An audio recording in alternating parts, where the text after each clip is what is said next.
No, it was nice and calm and peaceful and dry. No rain at all this morning. We did have some just a little sprinkle in the Dharmasala after lunch, but that was me with holy water.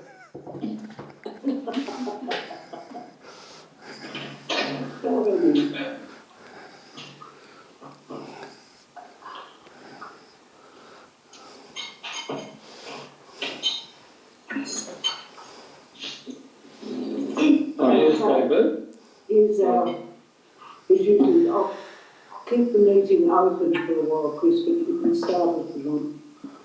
Oh, okay. Well, good evening, Ajahn. Good evening, everybody. Ajahn. Nice to see you all. And welcome. Yeah. Ajahn, tonight I'll be your MC for the evening. I'm Chris from Osaka in Japan, and you have a special place in my heart, Ajahn, because I came across your teachings on podcasts, and suddenly Thailand and Laos, where I spend a lot of my time, both made sense to me. So Ajahn, thank you for that, and welcome to this evening. Very good, that's very nice. Excellent. So we're almost ready to start, but as many people know, that I usually start when I'm on with a joke. So, why won't sharks bite lawyers? We have lots of shark attacks here in Australia, but the shark never bites a lawyer. Professional courtesy. Exactly, you were at my talk last week, yes. Professional courtesy, they're in the same business. If there's any lawyers here, please don't sue me.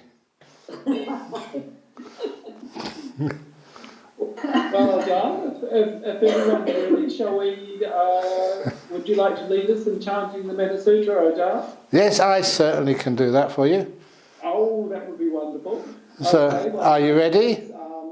Let's see if I can screen share it. I might even be able to do that I've got mine this ready to evening. go. Oh, I've got mine ready to go, so it's a competition, is it? Okay, so are you ready? Okay, here we go. Oh, yes. A one. Yep. It's gone again. A one. Mute us first. Mute us, please mute us. Ajahn needs to unmute first. Okay, here we go. Can we see it? Okay. I can't see anything. Can you see anything? No, the Metta Sutta's gone. Here we go. Hey. Okay, here we go. A one, a two, a 1, 2, 3, 4. This is what should be done by one who is skilled in goodness and who knows the path of peace.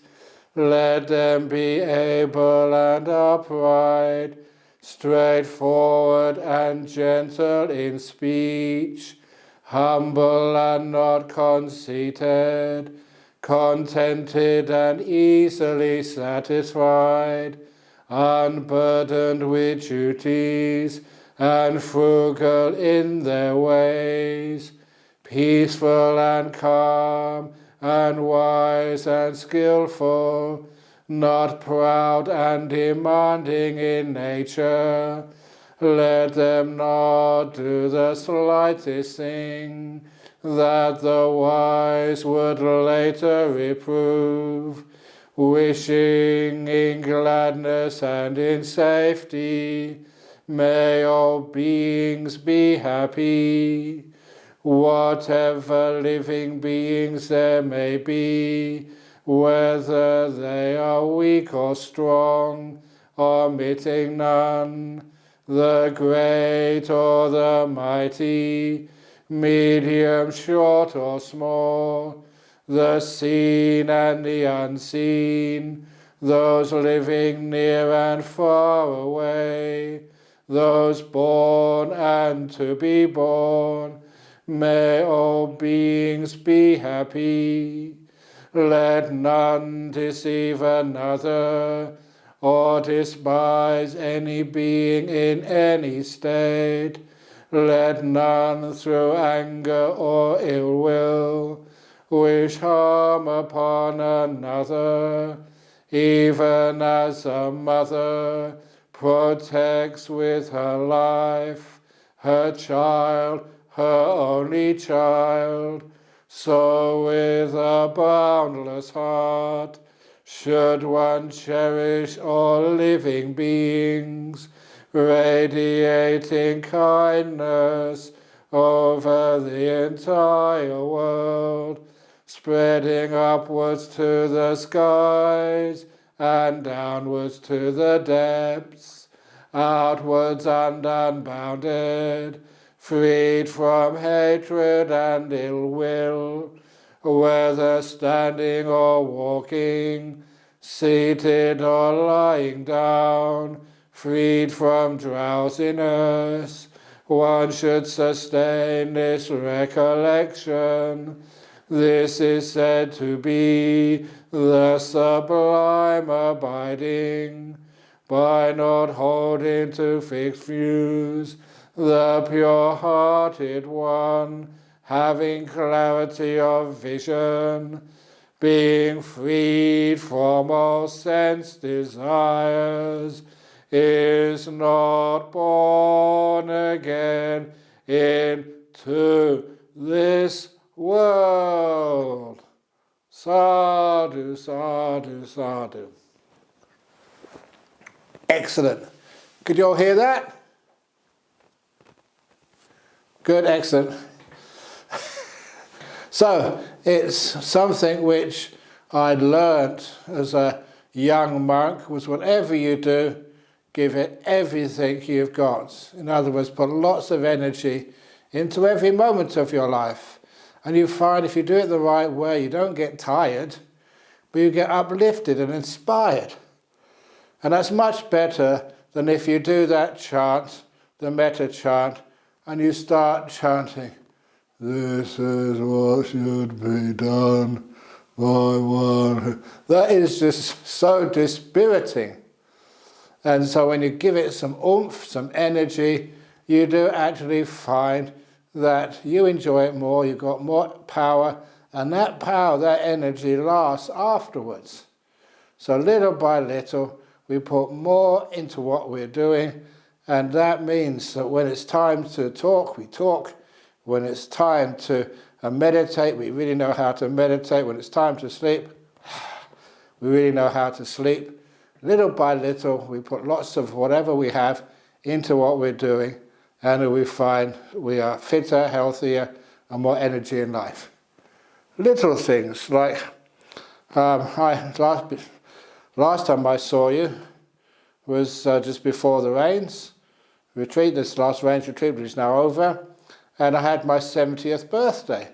And for some people, you get old, and people get very depressed or tired. But I always like to see something positive in whatever happens. And that is that the more birthdays you have, the longer you live.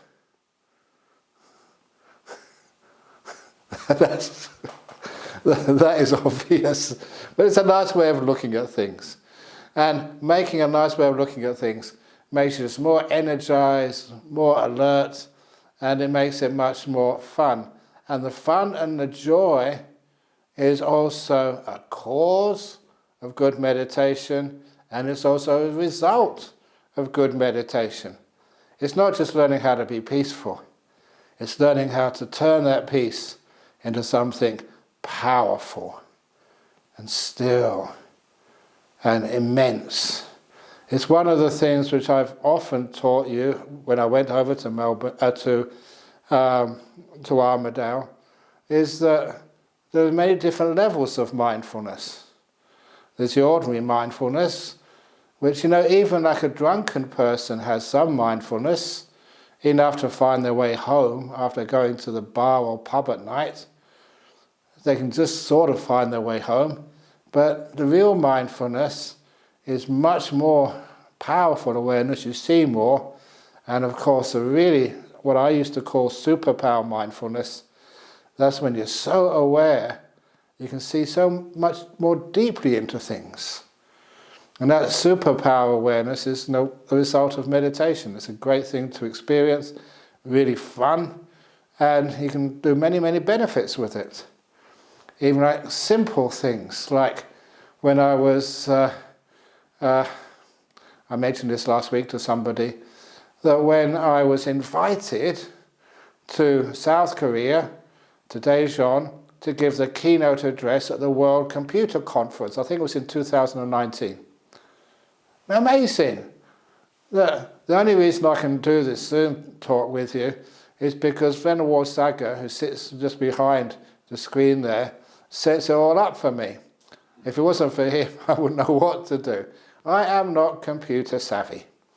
But nevertheless, I can still give a keynote address to all these people who really were computer savvy. And one of the people I remember was the head of the cyber security for the European Union at the time, the boss of it. And a lot of people asked, what am I doing there? And I was saying that because there's some things which you can learn in meditation which can enhance so many skills in your life. And one of those is learning how to be really peaceful, very still, not just to overcome stress, that's one byproduct, but also so you can see more deeply into things. You can actually take something and really investigate it, not with force, but see very deeply into it. And you can get innovations that way. And I mentioned this Brian Josephson, who was the only Welshman who's won the Nobel Prize in Physics. And he got his great breakthrough in quantum tunneling, if you want to know, after he came out of a meditation. And he always recommends that that is a wonderful way to innovate to the point of getting even Nobel Prizes. So little by little we learn how to meditate. We learn how to increase the energies of our mind. Not the energies so much of our body, but the energies of our mind. And how we do that, instead of the mind leaking energy into the body, with having to see and to do and to struggle, all of those wastages are just let go of as we learn how to focus inside. And as you focus inside this moment, and inside simple things like inside the silence, it's beautiful pauses between things. To get people to understand what the silence is, the emptiness, the peace, so often you ask, whoever you are sitting right now, you look in your room, why is it that we always notice the material things in this room where you're sitting? I know that Chris has got this beautiful landscape in the back, but I know enough about computers. He's not sitting outside in the mountains of Japan. That's just the screen shot behind him. But wherever you're standing, there's more emptiness in your room than there are things. But we don't notice that. We just notice the stuff in our houses, in our rooms, the people, not what's between the people. And that's a different way of looking. And we deliberately decide, just for some interesting and fun, not to look at the words, but the space between the words. Not to try and define things, but actually to leave them undefined. So our mind is more peaceful. And we see things like emptiness in a room is always far greater than the things in the room. Little things like that mean that when you start to even listen, the spaces between sounds, always much greater. The spaces between feelings in your body, there are spaces there, always much greater. And little by little, we find even the spaces between thoughts and names are much greater. So little by little, you find the secret of how to find some space in your life. In that space, it's still and peaceful.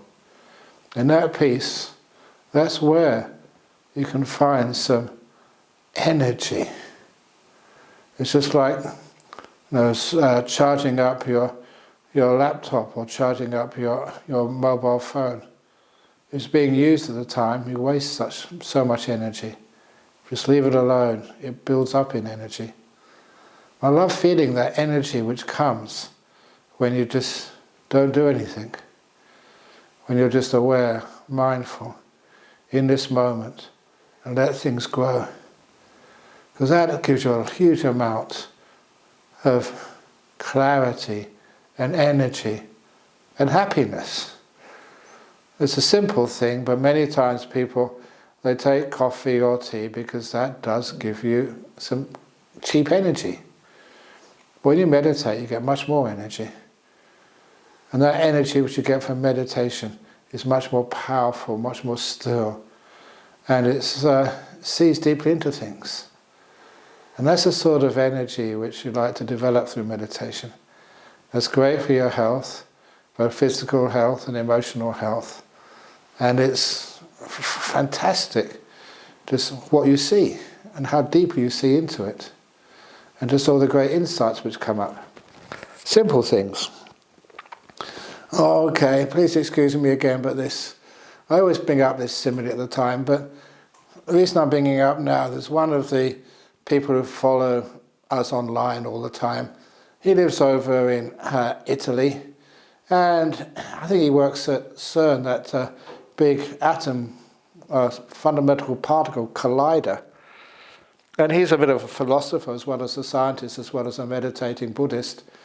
But he was also saying that one of the things which I said solved one of the deep philosophical problems which he had, well, the nature of what beauty is. Because what beauty is, that attracts us. What is beauty?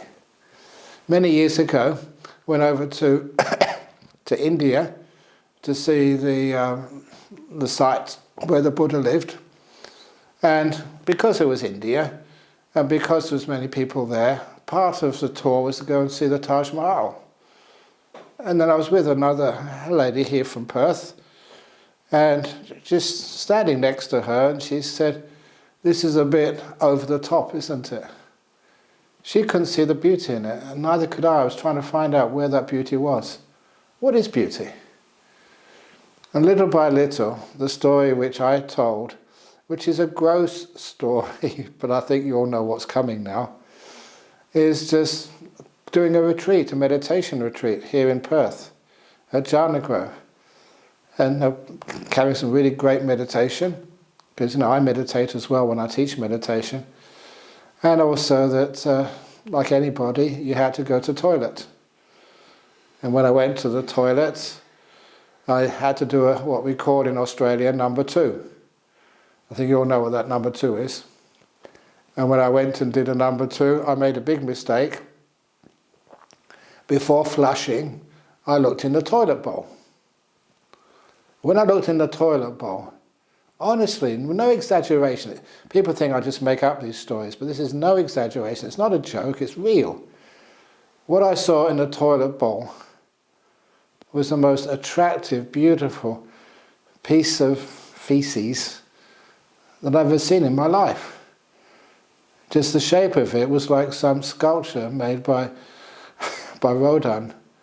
And the distribution of colour wasn't just all brown, it was just many shades of brown. And that was like, I don't know how they could actually put something together where the shades of dark brown and lighter brown, they sort of tended to balance one another. And just, there was a tiny bit of phlegm on it, which was like diamond. It was shimmering in the toilet bowl. And the scent of it, the aroma, was just so deep and real and earthy. Not like something you have from the incense. This was like real stuff. And really deep and powerful. And honestly, I was just in that toilet in Jhana Grove, just going, wow, wow, wow, this is amazing. And afterwards, I've got to complete the story. I did really think it was touch and go whether I should take it out and show my friends. It was a thing of beauty. But then I'd been very well trained, not just in hygiene, but also trained in letting go. And so I did push the little button on the top to flush it all away. I let it go. And the weird thing was that description, which was as accurate as I can portray it, I don't add things, was what showed that PhD researcher in fundamental particle physics, he said it showed him what beauty was. He answered that question. And sort of answered it, that you can see something even as, what most people think was just to be thrown away and just expelled by pressing the flush button. It showed him just the nature of this mind, of how we can create beauty with almost anything. A real beauty which satisfies us is originating from the way we look at things. If we have energy, so many things look beautiful. And what that also means is that some people ask me in meditation, how can you just sit there watching a breath, for such a long time? The breath just goes in, goes out. That's not interesting. You're breathing it all the time. Why is it beautiful? Why can you just sit and watch it for hours sometimes? And the reason is because you get to a certain stage of mindfulness where the mind is energized, and what you see so much more into just the breath going in and the breath going out. And it becomes delightful.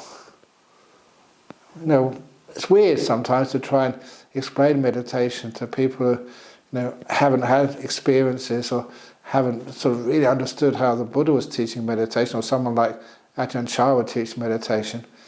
But it's a delightful, enjoyable, wonderful thing to do. So much so that sometimes people think you're attached to meditation. And in one of those teachings of the Buddha, Passadika Sutta, you put your hand up and say, yes, I'm attached to meditation. The Buddha said, tell everybody that. Because anyone who's attached to meditation, what it really means, you're attached to letting go. You're not really attached at all, it just seems that way. The more you let go, the more you renounce, the more you love stillness, the more peaceful you are, and the more still you are. And you can meditate for hours, simply because you have that energy of stillness. Now you think that might be a bit too much for you. I'm not sure, I haven't seen you for a while, but nevertheless I know quite a few of you in here, and sometimes it just happens. You're meditating there and you follow the ordinary procedures, and sometimes everything comes together, all the conditions seem to work, and you get very peaceful and very still. And you feel it. What do I mean by peace and stillness? You can explain it for many, many words, but then in the end it's how you feel. Well, meditation is not an intellectual journey, it's an emotional journey. You feel your way into meditation. And sometimes I give you some instructions, and in a few minutes I will. And that is the guided meditations. And those guided meditations are great because it means you don't need to think and worry about anything. It's like you're sitting next to me and I'm your driving instructor in a car, so you don't have to worry about anything. And because you feel safe and because you're given good instructions, your mind becomes peaceful. And when it becomes peaceful, instead of you thinking, oh, what should I do next? I'm right next to you as it was, and I'll tell you what to do next. And those instructions take you even more deep. And you feel confident and safe. There's many parts of meditation where if people don't know really what they're doing, haven't been well instructed, you feel a bit uncomfortable, like you're going into a new place you've never been to before. And you feel, wow, what's happening? This is dangerous. It's not dangerous at all, it's just you're unfamiliar with the territory. But little by little you go a little bit deeper, and you find it's just so safe, so beneficial, and so enjoyable. And little by little, as you go deeper and deeper, you come out afterwards, and you find you just, oh, this was really good. And that goodness, that afterglow of meditation, it lasts for a long time. And you see all the benefits of it. Not just you, but the people you live with see it as well. And that's always wonderful when you come out of meditation and your husband or your wife or your kids say, wow, what have you done, Mum? And you feel so much more peaceful. Or just an ordinary story, just in the Armadale group many years ago, this lady came up and she said, I never felt like coming to the group this evening, on a Tuesday evening when we used to have it in Armadale Hospital. I never felt like coming this evening. I was tired after coming home from work. So why did you come? She said, my kids sent me here. There were 2 children. They said, Mummy, are you going to meditation tonight? I said, no, I don't feel like it. I'm tired. Mummy, you must go to meditation tonight. Oh, Mummy, go to meditation. Why? Because you are a much nicer mummy when you come back from meditation. Other people can see it really easily. Sometimes we don't see it ourselves because we're too close to ourselves. But other people can see it in the long term. You can really notice the effects. Energized, peaceful. There's a sort of energy that, if it gets very deep, then you just want to keep on meditating. But often it's quiet enough and peaceful enough. When you go to bed yourself, you can sleep very peacefully. You know how to do it. You know how to let go of all the worries and concerns of your life. No past, no future. And you don't think. You just lay back in the bed and allow the mind to go off into sleep. It's a beautiful thing which we're doing. There's so many benefits. And I think you've known me for a long time. You've seen many of those benefits. And hopefully you'll see more. But right now, looking at the clock, the time is getting close to the time we start the meditation. This is just the introductory part of it. And after the introductory part of it, we'll be open for all sorts of questions which you have. But this is just how we begin. And never, never underestimate yourself. And all the time I've been teaching meditation, that sometimes people just get in there and they just get so peaceful. So it surprises themselves. And we always measure ourselves negatively. You're not good enough. Oh, I can't do this. This is really deep stuff. No. Give it a try. And sometimes we surprise ourselves. And sometimes we get very peaceful. We don't need to put any effort in. Don't need to get afraid. Let it carry on. And you find just a way to get even more still is to watch that stillness and don't disturb it. Don't say anything in your head. You remember whatever you experienced so well that afterwards when you come out, that's when you start thinking, oh, what was that? How was that? Why was that? But while it's happening, enjoy it to the max. It's always beneficial. Never seen any problems. In all those years I've been teaching meditation, it's always positive, positive, positive in every which way. So anyway, it's now time to get yourself ready to meditate and see what happens. So if you'd like to get yourselves in your meditation position, you can get up first of all, and okay, I'm going to do this, yeah, why not? Because teach by example. To get up and stretch. Have a good stretch. Oh, you can see my belly now. Maybe that was not such a good idea. Have a good stretch. And when you've had a good stretch, loosen some of those muscles. It's a time to meditate.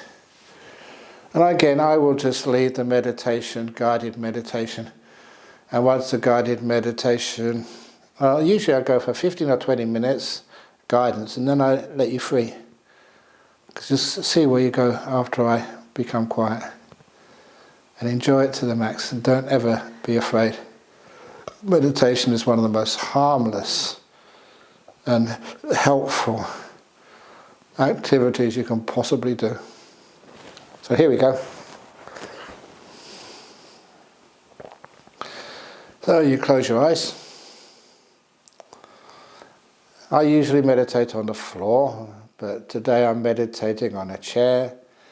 One of the things I always do when meditating on a chair is I always start with my feet in a stupid position.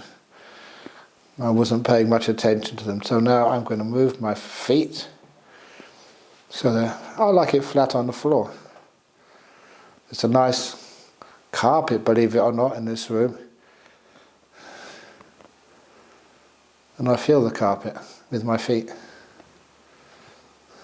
I love doing things like that because the carpet is soft. As I feel the carpet with my bare feet, it feels so comfortable. And I'm not afraid of enjoying that contact between the skin of my feet and the soft carpet. What it does, it means I can stay there, just with that little body awareness of feet on carpet.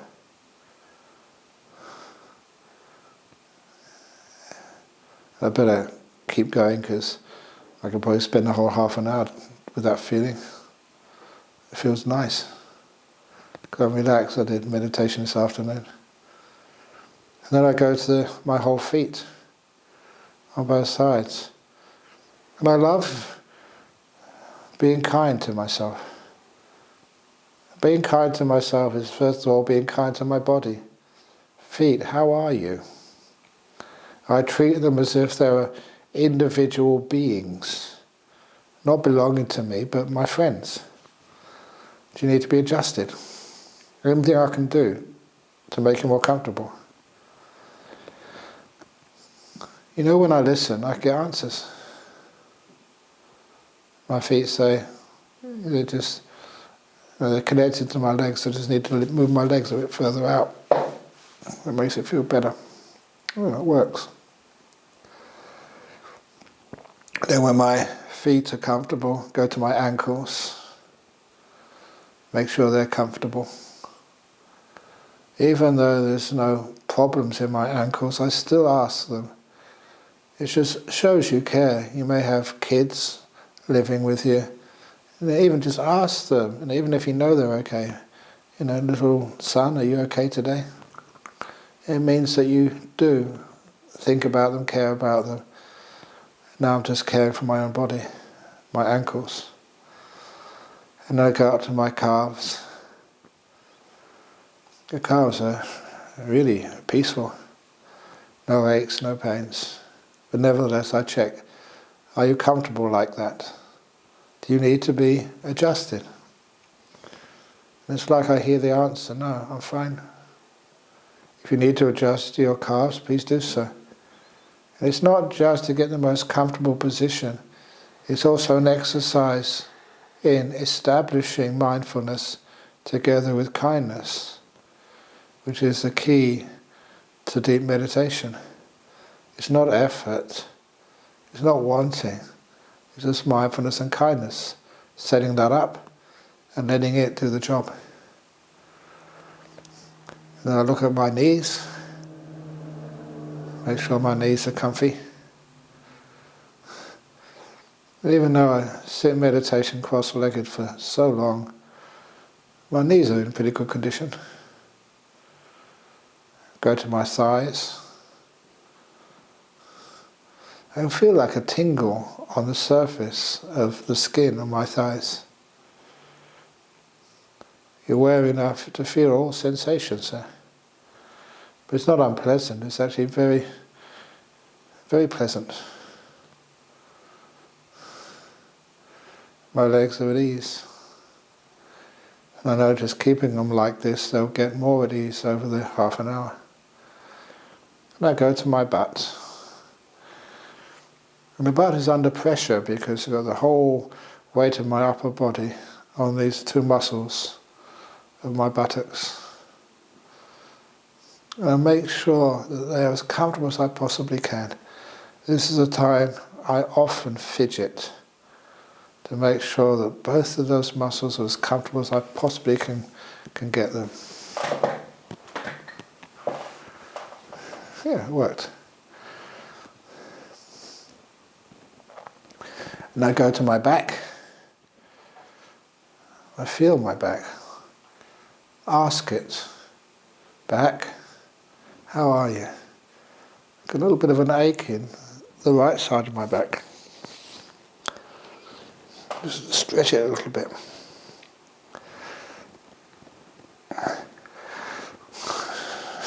It feels better. A lot of the time I don't know whether it's the stretch I just did made it better or just the fact I cared for it. The power of care to heal tightness in your body and thereby to get past pain, I think it's amazing. I've done it so many times, and how it works, not totally sure, but it works, that's good enough.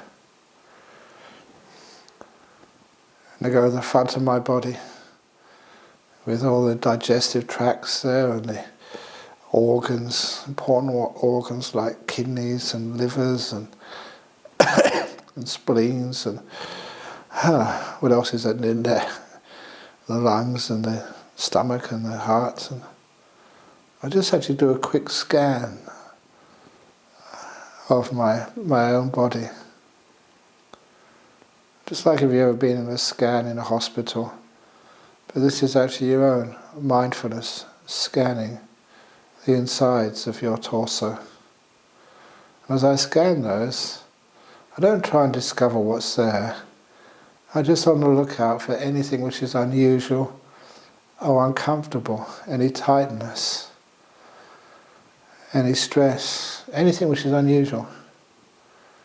If I find that, I just stay there. My mindfulness focuses in, and I give it some relaxation, the own loving kindness. Irradiate it with warm feelings of I care for you.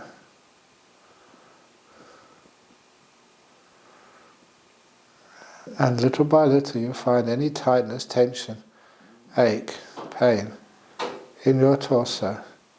If you find it gets more tight, more painful, it means you're going in the wrong direction. Try something else. Try letting it be. Try caring. Opening the door of your heart to that part of your body and how it feels. Allowing it. Not being afraid. Releasing the tension. Because I've done this such a long time, so many years. It's so easy to take a part of my body and relax it to the max. And it feels so much better. And then after going through my torso, I spend a little time on the shoulders because they can get tight and ache during the meditation. So I make sure they're all loose. Nothing is being held tight. I feel that. If it is tight, I know how to relax it. Sometimes it's trial and error till you get to understand how to relax parts of your own body. It's well worth taking the time to learn that. And I get to my throat. Hay fever season right now. So my throat is itchy. Not that bad. And I just welcome it. Don't fight it. Be at peace with it. And the whole thing just calms down immensely. I go to the front of my face. My bridge of my nose is inflamed because of the hay fever. You may have tension over your headache, or over your forehead, around your eyes. How is your face now? If you see a tightness there which is uncomfortable, relax it. I'm relaxing the bridge of, well, it's already relaxed by itself. The bridge of my nose feels really good now. You learn the mindfulness and kindness working together. it just eases so much tightness and tension which is either caused by pain or reinforces the pain and sickness. It all eases off. And at the end of this little exercise, I look at my whole body. From the toes to the tip of the head. The whole thing. And relax it to the max. And I do this carefully, seriously. I see any part of my body which is tight, I'll adjust it.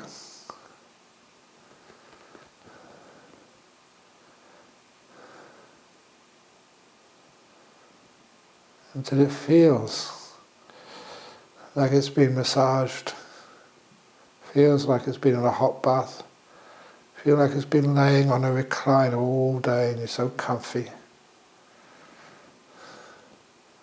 I'm not afraid of the pleasure of comfort, because it means my body is at ease and I can let it go and go to the mind.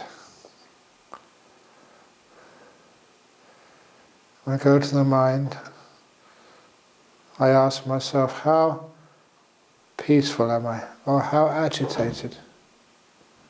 How peaceful? Actually, I don't do this myself, but I ask others to do it. From 1 to 10, gives you more of an idea of how peaceful you are. Gives you a better ability to know the difference between being really peaceful, moderately peaceful, and agitated.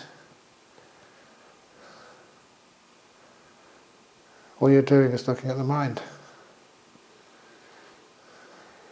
That's where those qualities exist. Next thing is, how can you be more peaceful? And little things like living in the present moment more, especially during meditation. Everything which you've done in the past, that is a fantasy. You can't rely upon your memories of the past. So many people put themselves in the prisons of the past, where the door's open, you can just walk out. I mean that. You be in this present moment, free of the past. You learn so much more from the present, from now, than you'll ever learn from the past. The present is the school of wisdom and kindness.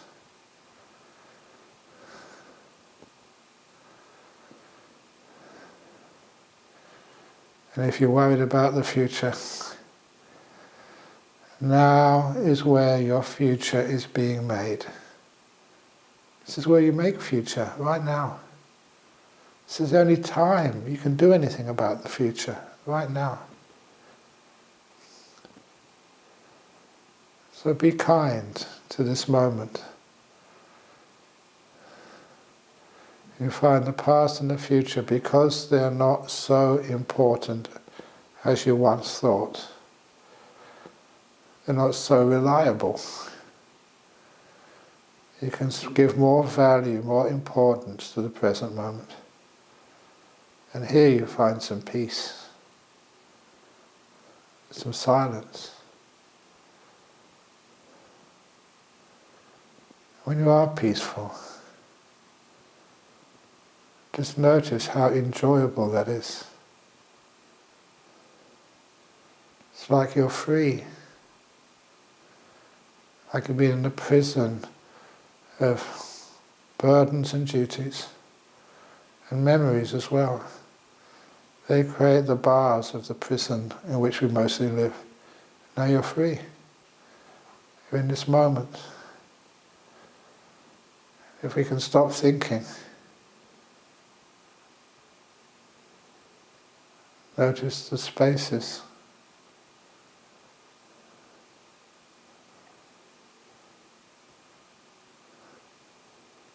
And it's getting more and more peaceful.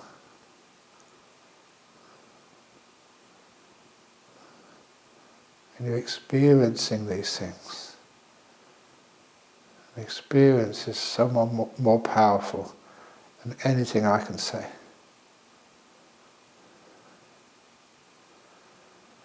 If you want to watch the breath, it usually comes up by itself. And it's pleasant, it's enjoyable.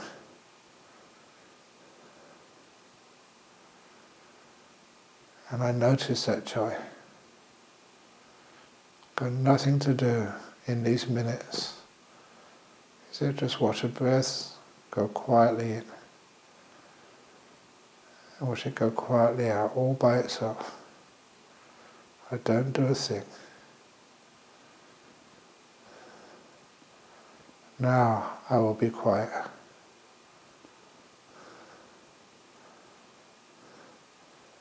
When it gets close to the end of the meditation, I'll ring the bell. I'll give warning first. So may you enjoy this meditation to the max.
It is getting close to the end of this short meditation.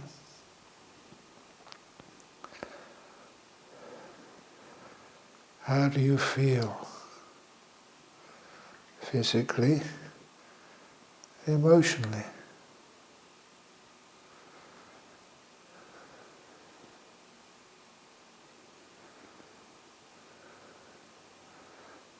What worked? What made you more peaceful, more free, more still?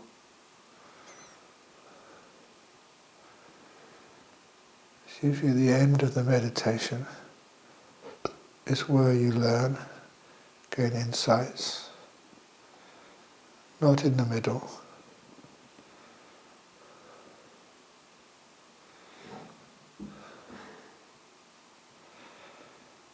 You learn to value just being in the present, being still, not saying anything, and trusting that when you rest, the mindfulness increases.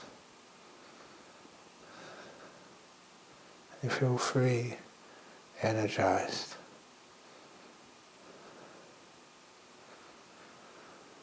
I'm now going to ring the gong 3 times.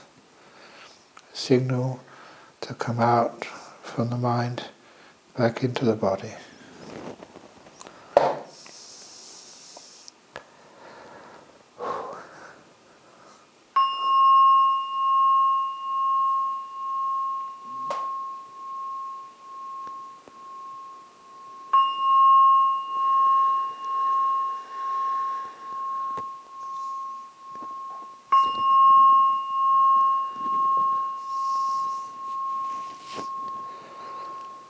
Oh. And if you can, please smile at the end of a meditation. It's always lovely to take the happiness from inside, outside. Okay. Now, having finished the meditation part, we usually have the questions or some subject you'd like me to talk about. So, Chris, you're supposed to be the MC. Okay.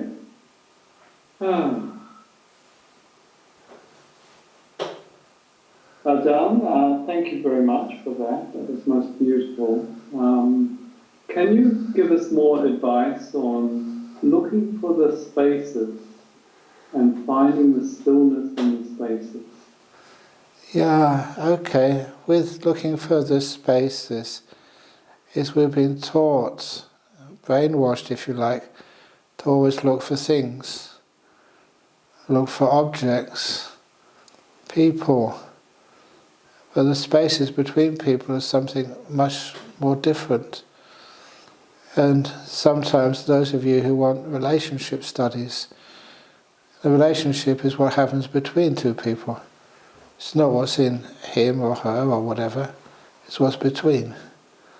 And the same with the important stuff of life. It's just how we react to things. That reaction is between you and that thing you're reacting with. And that's the place, that space there. We make that very peaceful and very kind and warm. It's amazing, just it changes the way we look at things. There's nothing in this world which we can't make some benefit out of. And that's why I mentioned this point to the monks in the rains retreats. There's no such thing as a bad meditation. All meditations are great because the ones which we think are not that peaceful, we learn so much. We grow. And little by little we grow understanding our mind and our body, understanding things like time, understanding things like space. And learning is pretty great for someone like myself. You can go out into the forest, especially when there's no one else around. And it's peaceful. There's nothing there. And you're not afraid of nothing there. In fact, the less you have, the more safe you feel. So many things in our life we can get so much joy out of, where other people think it's boring. They don't have anything to watch.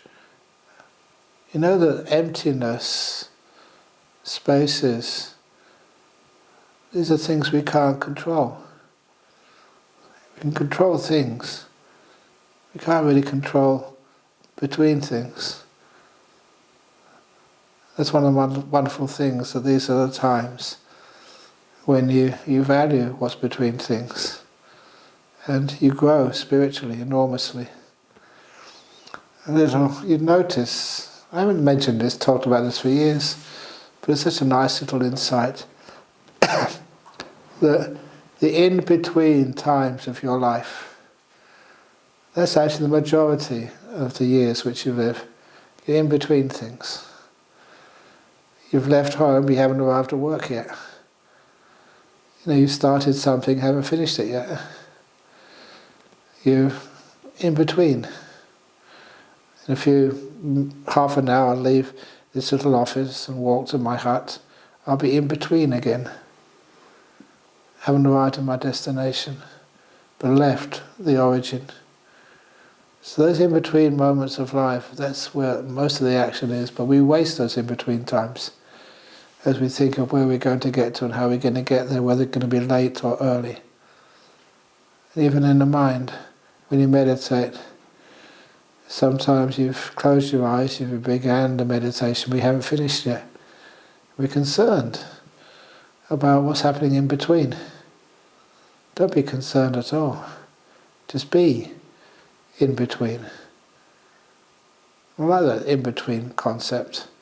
You might call it the middle way. But it's not really the middle way of the Buddha, but it's just a lovely way of meditating. Be comfortable being in between and don't always want to get to your destination. You've already arrived. You're here. And that's a different way of looking. Same spaces between things. Value them.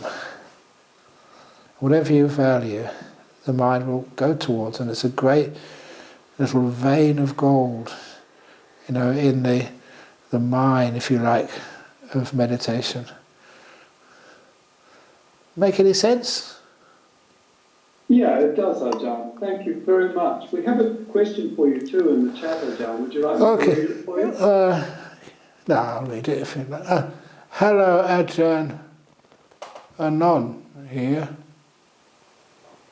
2 years passed since we met at interview during Jhana Grove in January 2020, which was very important to me. Sorry to have to ask this here, but I've been wondering these days, does one have to completely let go of a sense of self in second, third or fourth jhana to be a non-returner? You don't. The jhanas, first of all, I'll answer that first question. The jhanas themselves is a very deep meditation when you get incredibly still.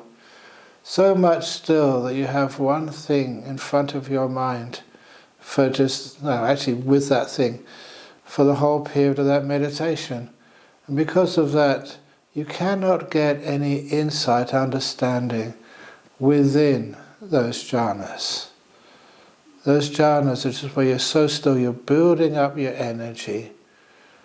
And once you get that energy very, very strong, and eventually you come out of those jhanas, afterwards, that's where you get the powerful insights. And the simile which, it's very hard to find similes, but the simile which I often give is the simile of the tadpole and the frog. Tadpole and the frog simile goes like this. The tadpole can't understand water. All the time was in water, lived in water, grown up in water, will never understand water, no more than a fish can. But one day the tadpole is different than the fish, because the tadpole grows legs and arms, becomes a frog, and the frog one day jumps out of the water. When it jumps out of the water, it's a different experience. Things which have always been there are no longer there. And in the jhanas, it's like your body, the five senses are gone. In the second jhana, the will has gone. I mean, it's just not there anymore. It's not that you don't exercise it. It's not there. And the thing is, you don't know those things. You can't know those things within the jhana. You're just so still and peaceful. You come out afterwards, wow, what the heck was that? And when you come out afterwards and you see those things, that is where you get the insights from. Huge, very clear memory. And also that now's the time you figure out what that means. So those are the times when great insights come, not within the jhanas, but afterwards. But you do need those things. Okay. Can someone become a non-returner without being able to let go of the sense of self in the deeper jhanas? And if so, how can someone know whether they reached that stage while still having remained a sense of self? Thank you so much, Ajahn. So that, how does one, does one need to, you don't let go of the sense of self so much in the jhanas, it's just afterwards. You understand what these things we thought we were, we're not. Once we understand what the will is, what consciousness is, we spend such a long time thinking these things are me and mine, and now we learn how to let these things go. It's a very deep question. I hope I'm not sort of going too deep for you all here, because I don't usually talk about these states, and unless, even during retreats, don't we mention these states too much. But this is actually powerful stuff, but it's where the power of those deep meditations give you so much energy.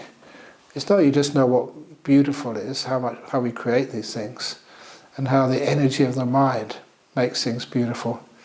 But also we learn just who we are, or rather who we thought we were, and allow these things to totally vanish. Well, thank you, Ajahn. Okay. That really is a very deep, very interesting answer. We have another message in the chat from Nathan. Okay. Would you like to read it? Ajahn, do you think there are any links between Stoic philosophy from ancient Greece and Buddhism? Again, I'm not a philosopher, and my sort of understanding is linked to meditation and Buddhism. But there could be, because I know a good old Pythagoras, Pythagoras' theorem, somewhere in his teaching, I remember reading this years ago, that he said he got all his philosophy from the Indians. And there was, some contact between what we call Greek philosophy and Indian philosophy. And it might be quite likely that the Stoics had an influence from the Indians. And that link, quite frankly, it's because of Western conceit that we started things. We don't acknowledge the great stuff which actually came in from India at that time. There's lots of people coming and going. So there was that connection there between the Indians and the Greek and Egyptian eras. But you never can be sure. It's in the past. Right. Yeah. Does anybody else have any questions, particularly about maybe their own meditation practice for Ajahn?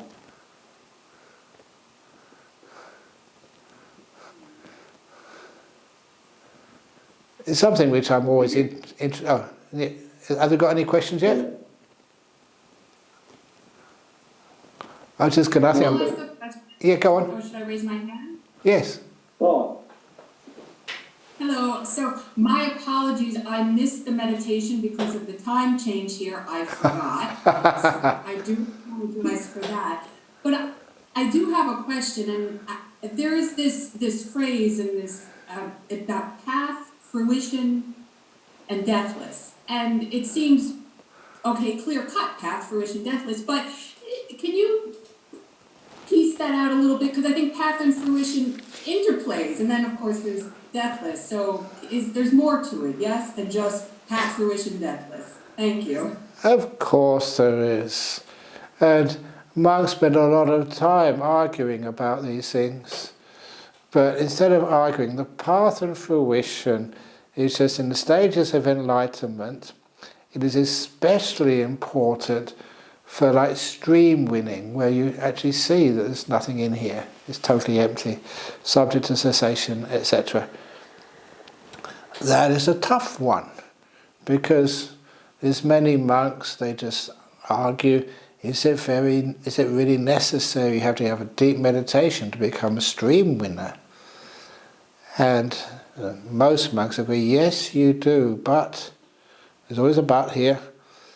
In the time of the Buddha, there were these people, and they were trying to assassinate the Buddha. Sometimes people think, oh, Buddhism is nice and peaceful and harmonious. They've got some really serious stories in there. And one of those serious stories that somebody wanted to take over Buddhism, they weren't allowed, and so they tried to kill the Buddha. And the way they did it was they employed an assassin to sneak up on the Buddha and kill him with a sword. And then, to make sure that they left no traces, 2 other assassins were told to kill that first assassin, 4 to kill the 2, 8 to kill the 4, 16 to kill the 8, and 32 to kill the 16. It's a neat idea, you might say, but a rotten thing to do. But anyway, so have you ever noticed that some people are just so kind and so pure and just, I can't do it. That's the first assassin, just no way could he kill the Buddha. Not the Buddha was strong and defended himself, he just had loving kindness. There's no way you can harm someone like that. And so anyway, that first assassin said, look, I came here to kill you, but I just can't do it.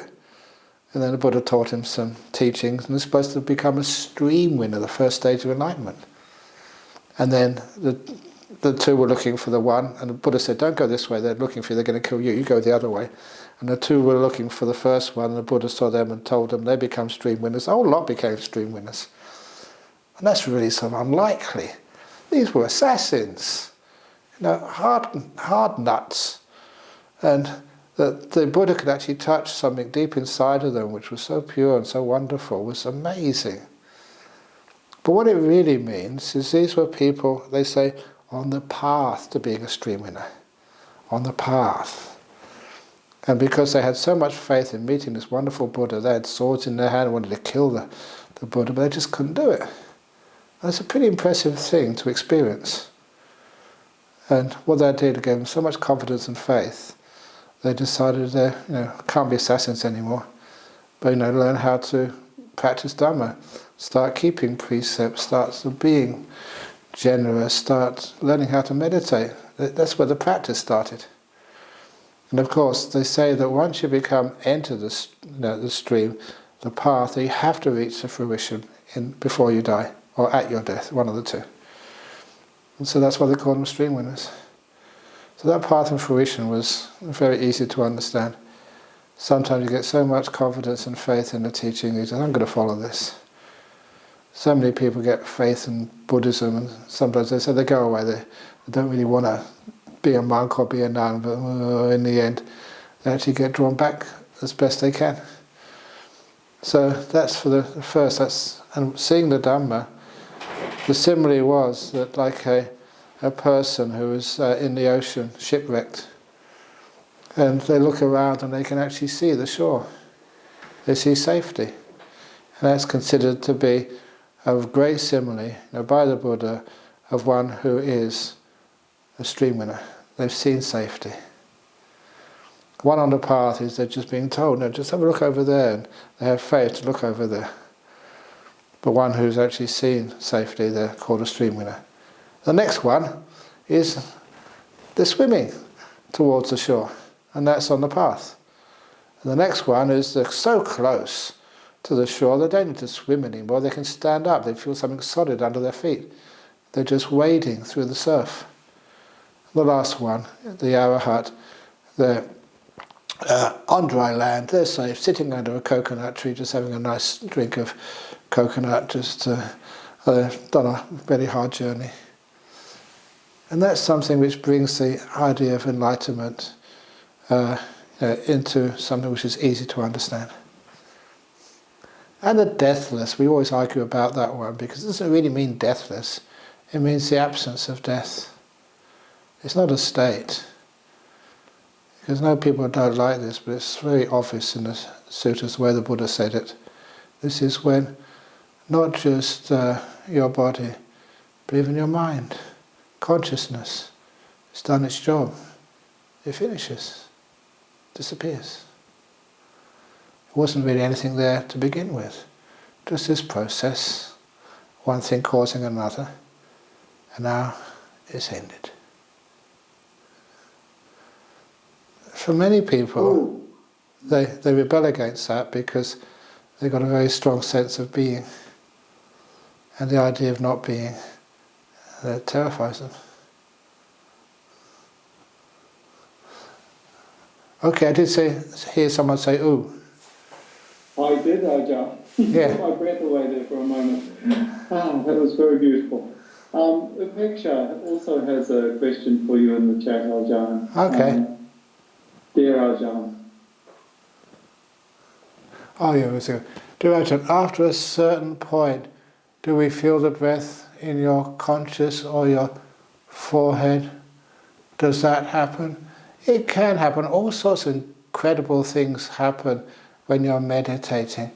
But after a while, it's best to let the breath disappear by itself. Don't hold on to anything. It's more and more peaceful you get, the less you need your breath. The breath is just important for your metabolism. But after a while, the metabolism gets so peaceful, you hardly need any breath at all. But as far as you're concerned, what you're aware of is the body can mess around when you first get very, very still. And the simile which I've used often is just like, the first time, you leave home and you go to some university, or you go overseas for a job. Imagine your kids, the first time they leave home and they go to university somewhere, they play around, they're free, mum and dad aren't around. So they mess around and enjoy themselves. This is like your mind when it gets a little bit free from the body. It can start to create all sorts of interesting, wonderful, weird stuff. But it's nothing to be afraid of, because if your breath we feel the breath in our consciousness on your forehead. You can do that if you wish. You can mess around. I know my big toe. I remember just doing it on my big toe years ago.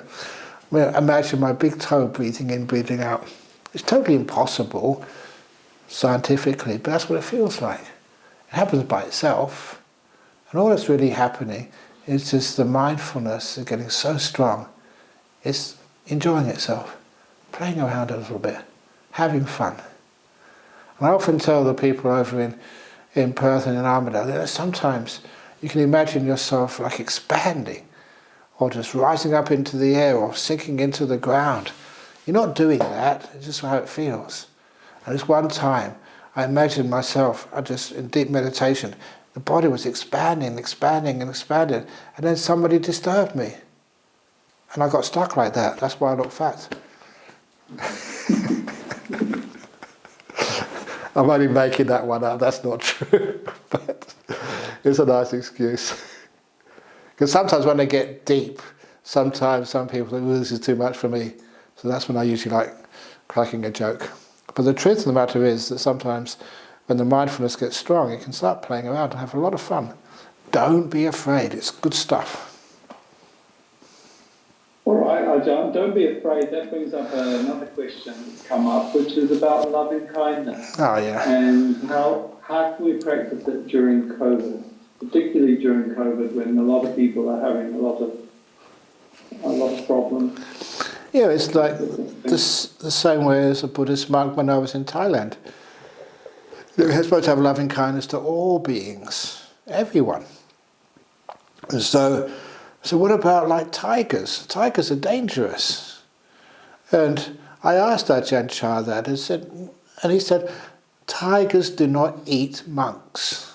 That's what he said. And that didn't convince me at all, because if a tiger did eat the monk wouldn't be left to tell us what happened, and a tiger wouldn't confess. So I don't know how many monks might have got eaten by tigers and no one knew. But I really liked the Chinese saying, love the tiger, but at a distance. So you can love people, who are suffering from COVID, but at a distance to protect yourself so you can continue to help and look after people. But everybody, one of the things is if you see someone with COVID or you see a tiger, you don't just see just the teeth of the tiger. That tiger's got a heart as well. And some of those animals are incredibly beautiful. And if you see someone who is sick with COVID, they're more than the sickness, there's a human being in there. And I always say that if you're the doctor, you have to talk about the sickness. But if you're a visitor, talk about the person. Everyone tells them they got COVID, they've got to do this and got to do that, but there's more to them than that. So talk to the person and just a human being there, and tell them a few jokes. In other words, talk to them as you would do if you were in a coffee shop together. And it's the same with prisoners, some murderers, which are in jail. Don't talk about their crime. Talk about who they are. They're much bigger than that, much more than that. And you see those beautiful parts in people, then you know how to practice loving kindness to someone who's psychotic. And they can never harm you. And in fact, they value you so much because at last somebody's seeing more in them than probably they can see in themselves. It's great going into hospitals and you don't go and ask, how are you feeling today? Most stupidest question ever. They're feeling terrible, that's why they're in hospital. You just talk about something else. Well, John, I have a question for you. I've spent a lot of time in Laos and in Thailand, and I was wondering if you'd like to share a memory of the villages. Oh, in yeah. the local village with the temple with us. Just any memory that might come to Yeah. No, there's sometimes yesterday, was it yesterday? Yeah, yesterday, yeah. I went to one of the Thai restaurants to do the blessing. They had all these pictures over there of the old Thai villages and some of the old customs they have. And they're really beautiful. Number one, you don't see them crying when somebody dies. That was really weird. I never saw grief when I was in Thailand. Accepted, this is life. This is death. And so they carried on. Seeing that they're very, very poor. And you always knew when someone had got married, because when people give alms food to the monks in the alms round, the young girls would always give alms food because make good karma, get a good marriage. And you'd always know who was just the most eligible in the family because they'd always have the nice clothes. But as soon as the marriage was over, they passed the beautiful clothes to their younger sister because they didn't need them anymore, they were married. And I felt, that poor guy, he looked at this beautiful girl and they were just about to get married, and they got married, and afterwards she was wearing rags the next day. I thought it was a bit funny, a bit unfair, but nevertheless. The nice thing about the village, when you were a monk, that you were part of the village. And that was really quite touching. Because I remember just coming to Australia, and when I went back to northeast Thailand after a month or two, so after a few years over here, just went on the village for the alms round in the morning. And the women in the alms round, and the guys as well, they put little pieces of sticky rice in your bowl. And they look up and they start crying. You come back to us. And it was just so emotional. You were part of the village. And these monks are just, like myself, gone over to Australia for a while. And you come back again. And they're just so happy to see you. And then when I went the next time back to Australia, they all came to the airport to see me off. These were villagers, incredibly poor. By that time we knew the owner of the Ubon airport. And of course, the owner of Ubon airport invited me into the VIP lounge. I said, I'm not going in unless these people come in as well. So all the villagers, really dirt poor, some without any sandals, all going into the first class lounge where all these businessmen had to keep out. And I kind of like that. I'm a bit of a socialist rebel. But anyway, it's nice to see them come into the first class lounge for the first time and just seeing some of the new experiences for them. Very simple but very loving. Thank you, Ajahn. You've touched my heart. Very good. And reminded me of memories too. So thank you. I can go on like that for a long time anyway. Ooh, memories in the past. Oh, it's lovely. Yeah. Lovely. Absolutely lovely. Yeah.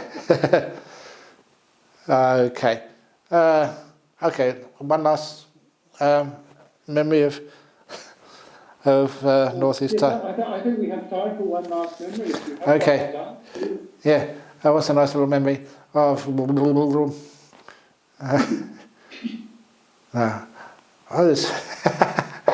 the simplicity of that place. Where first year I was in Northeast Thailand, it was in 1974, I think, and you saw that I had to go in to do a little ceremony in the village. And one of the first times I went into the village at night time with all the other monks, as I walked in there, you see past every house, it was built on stilts, the water buffalo were underneath, and above, you can imagine the rooms around three sides of the house and an open area in front.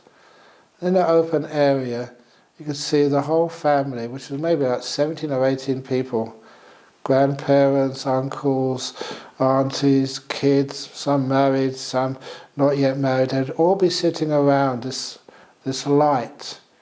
And the light was just a bowl of kerosene. And they'd put a rag through the top of a toothpaste tube, and that would float on the top of the kerosene. And then they would light the top of the lantern. I think it was kerosene, but they'd light the top. A very smoky light, but the light meant everyone could see one another, and the smoke kept the mosquitoes away. And they would sit around this light every evening, no TV, no radio, telling old stories. Many of them exaggerated, many of them they'd heard before, but good old stories every evening together, the whole family, and they were just so united. And when I thought of my childhood in front of a TV, we'd argue, two channels in the UK at the time, BBC and ITV, we'd argue what we wanted on. And we're missing out that warmth of a family which was so simple and so together. And that family life in those days, they're really, really poor. But I think what they had there with the love they shared between one another was worth much, much, much more than having money in the bank. They had the friendship and love and commitment together. And that was just gorgeous. So if you lose a lot of funds and money, just all join together in a little house, share your lives together and have a lot of fun. Don't be afraid of telling stories, some true, some obviously lies, but have fun with them. Oh, that's just a beautiful moment on which to, I think, wind things up for this evening, Ajahn. I'd like to thank you for helping us see the spaces, the silence and the beauty between things, and also for helping us find beauty in unexpected places. Yeah. So thank you very, very much, Ajahn. I'd just like to say thank you so much. Bye, everybody. Bye, everybody. Bye-bye. Bye, Suzu, I can see hiding. Becky. Bye, bye, bye. Bye, Jay. Bye, everybody. See you. Bye-bye, Ajahn. Bye. Thank you so much. Bye, Pinda. Bye. Yay. See ya.